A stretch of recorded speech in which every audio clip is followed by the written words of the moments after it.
All right, so you wanted to know what happened with that plane crash in Philadelphia, but not just the news reports, right?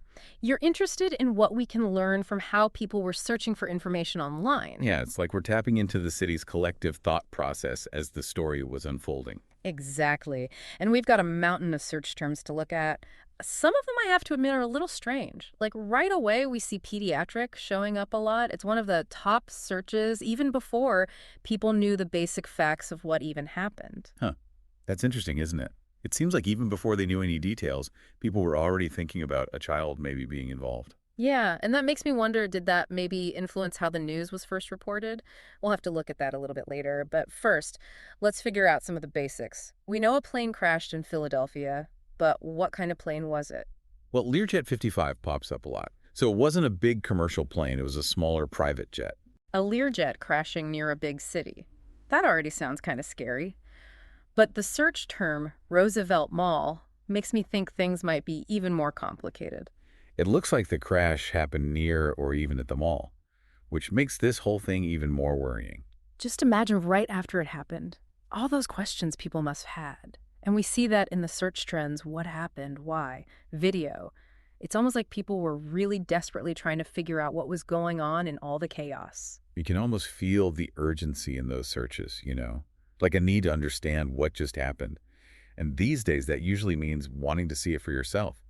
Video, being one of the top searches, says a lot about how much we depend on seeing things to understand them. It's like we need to see it to believe it, to Mhm. really get what happened. But wanting to see it also makes you think about some other things too, right? Like what if there's misinformation spreading online? Oh, yeah, definitely. That's a good point.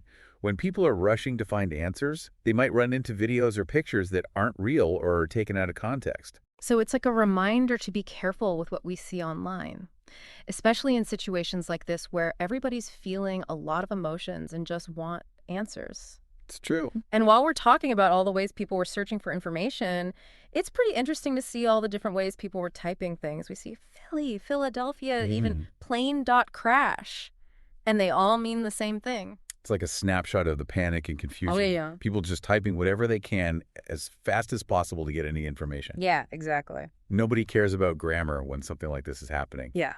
It's all about speed and getting information. Okay, so let's recap. We have a Learjet 55 that might have had a child on board. It crashed near a mall in Philadelphia.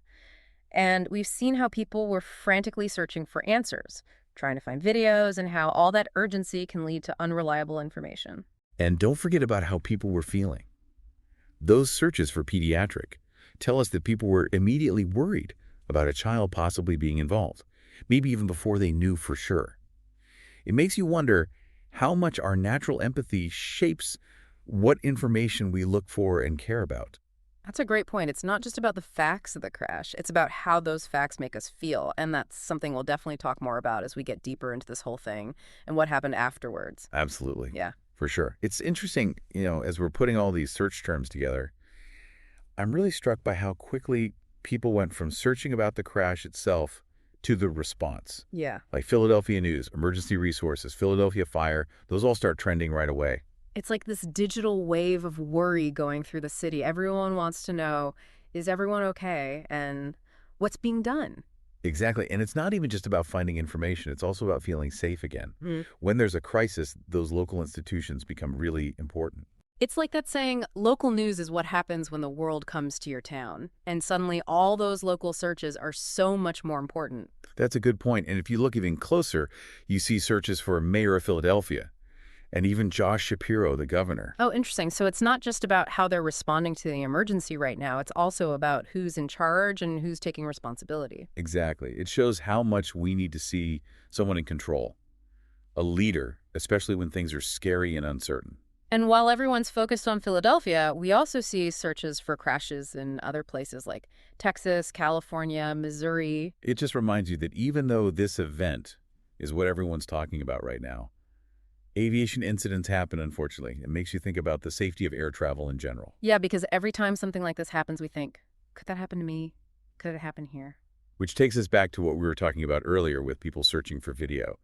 It's normal to want to see what happened and try to understand it by watching it. Mm-hmm.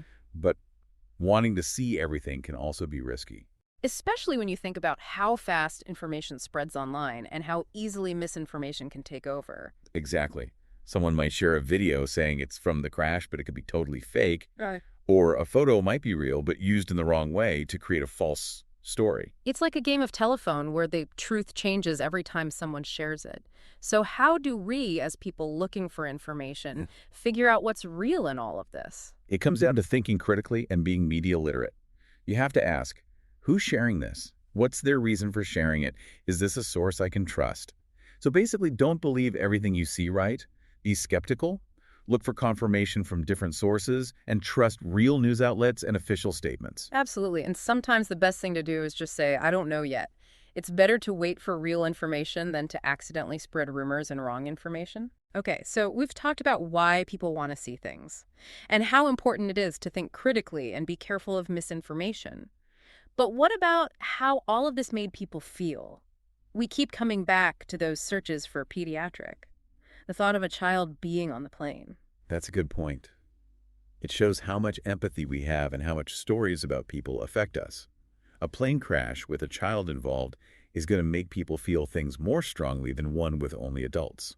It makes us feel protective. Yeah. And it makes me think, did all that focus on the pediatric part maybe make people forget about other important parts of what happened? It's an interesting question.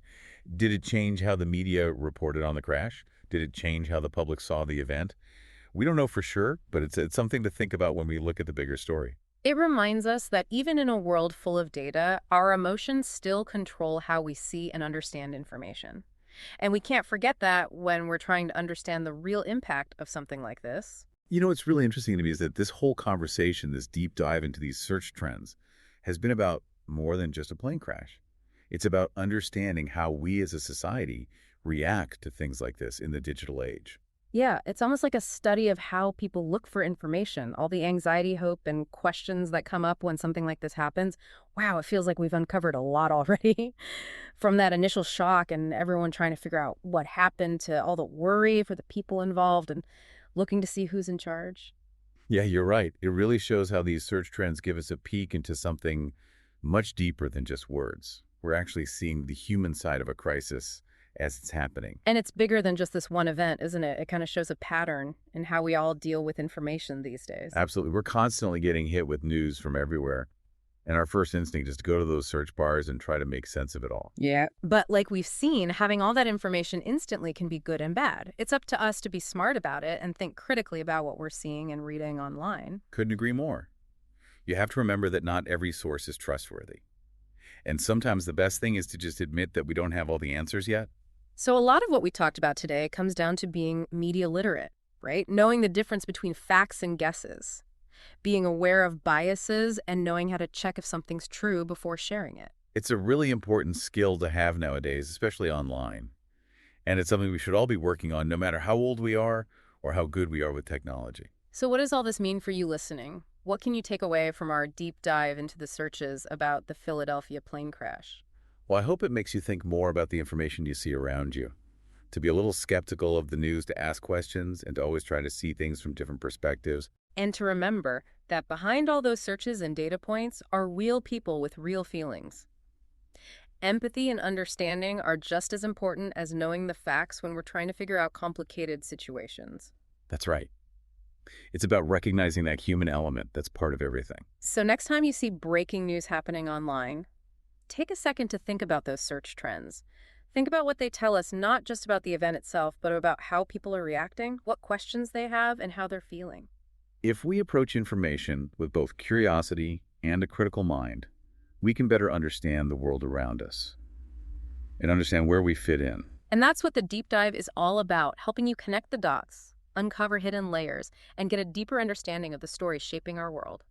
Thanks for joining us for this deep dive. We'll see you next time. Today is your lucky day. Today is the day that our $3 website works for you, paying you directly to your PayPal daily. Imagine $3 ongoing continuous payments to your PayPal account. Imagine falling asleep and waking up to $300 in your PayPal account. How would this make you feel? How could this help you? What bills could you pay? What kind of fun could you have? What does that retirement look like now? All for a one-time payment of $3. This website is DFY done for you, fully built and completely hosted, and never stops collecting payments for you. You have spent $3 on coffee on a regular, but that coffee won't help you create multiple streams of income. Click the link below.